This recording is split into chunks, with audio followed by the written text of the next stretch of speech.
RDC appoli contre Jamaïque. Jamaïque a que qualification mondiale, RDC appoli. Namoni Michel Bakenda kolela. Namoni ba prophète nyonso basakola ki victoire kolela. Et ko finga.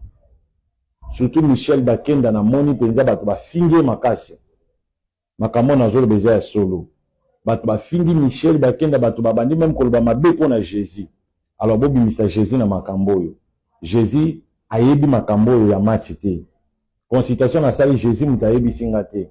Na contacter ba ange ba guide na ngai. Ba guide bata ba ange spirituel ba yeba makambo wana nde ba yebi singa. Jésus a na mission na ye asala esili.